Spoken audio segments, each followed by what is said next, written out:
some kids go to school and they seem to be a little bit not good social skills, and a term, Asperger Syndrome, comes up. What is that, and how come it wasn't diagnosed when a kid was 2 or 3? Yeah, Asperger Syndrome is a specific diagnosis on the autism spectrum, or within the pervasive developmental disorders. It is a newer recognized disorder, however, was around. And so in other words, it's been around for as long as man is here, probably. We're just recognizing it recently. I don't know how long it's been around for, but in other words, when the original diagnosis of autism was coming out by Kanner in 1943, we found that this other psychologist, Hans Asperger, was doing research at the exact same time, and he actually came out with a very similar diagnosis to autism. His children, however, were a little bit different, and he now has credited with this Asperger's disorder. Basically what it is it's autism, however the students have much more language, if not typically developing ability to use language. They usually tend to be cognitively higher, so they have a little bit... they don't have to be, but they usually are. Usually are, than autism. And what is the deficit is the social skills.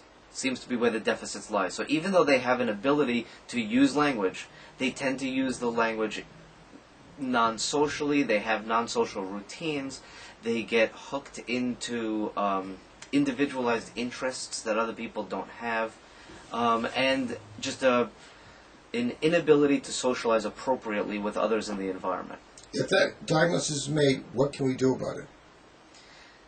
Same thing. You could applied behavior analysis has been shown to work very well. Well, the techniques of applied behavior analysis, or the theories of applied behavior analysis, with children with autism, Asperger's.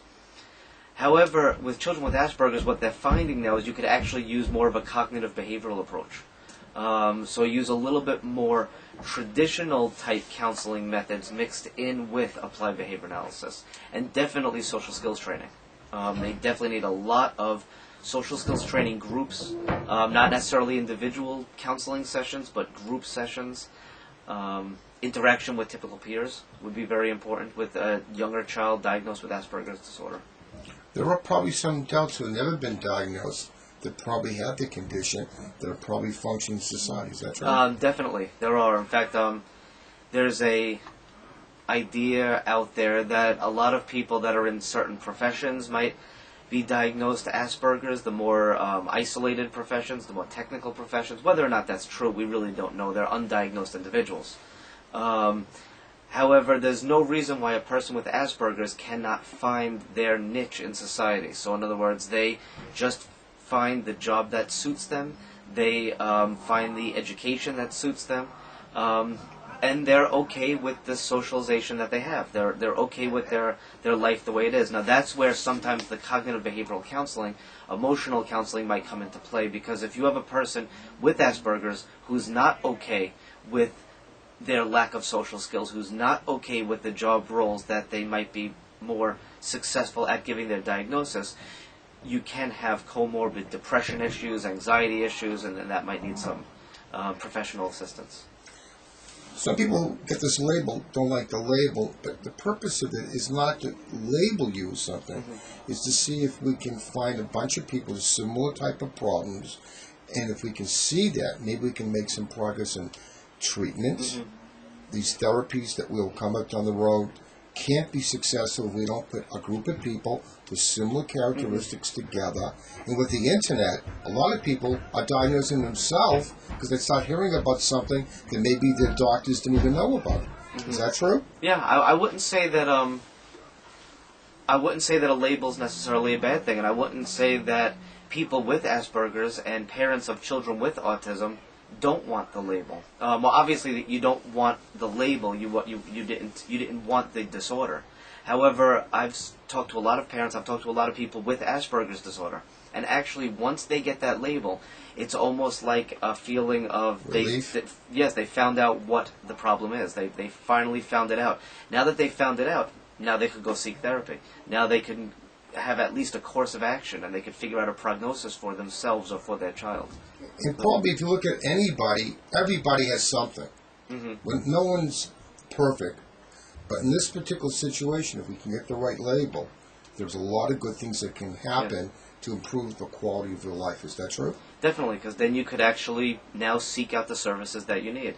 The difference with autism and other developmental disabilities is some other developmental disabilities, like Down syndrome, like Fragile X syndrome, those or hearing impairments, vision impairments, those are much more easily diagnosed because it's apparent.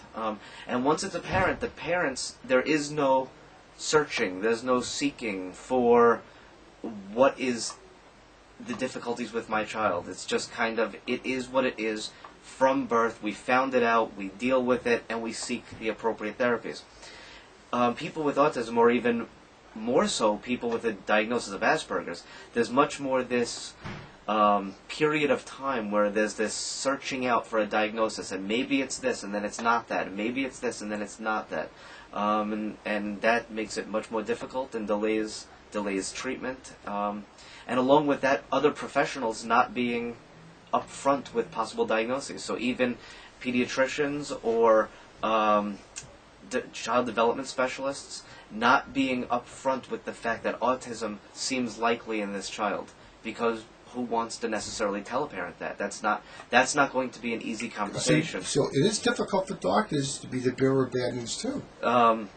Definitely. I mean, you don't want you are telling a parent a word that definitely today is very out there and very known about, and it's a word that parents do not want to hear. And they come to your office and they already know something's up. That's the reason why they're there. They're hoping something's not up, but they know something is up. And you now said the word that they kind of knew going in was going to be said to them, but didn't want a professional to hear. They wanted that negated, that thought. But now you have to be the professional that says, yes, what you thought is the case. That's difficult. So the important thing here, the label you shouldn't get upset with. The treatments are going to get better. And we're probably going to find that every one of these diseases we talked about, probably have 30 other diseases as we get a little bit more knowledgeable and we'll differentiate and probably have better therapies down the road. The label is going to lead you to treatment. Without the label, you don't have a clearly defined course of action. You get a diagnosis of autism, parents now finally have a course of action that they can take. There are resources out there for autism, there's schools out there that specialize in autism. Once you get that diagnosis, now you're on the road. In fact, the earlier you get the diagnosis, the better for the ultimate prognosis. Thank you very much.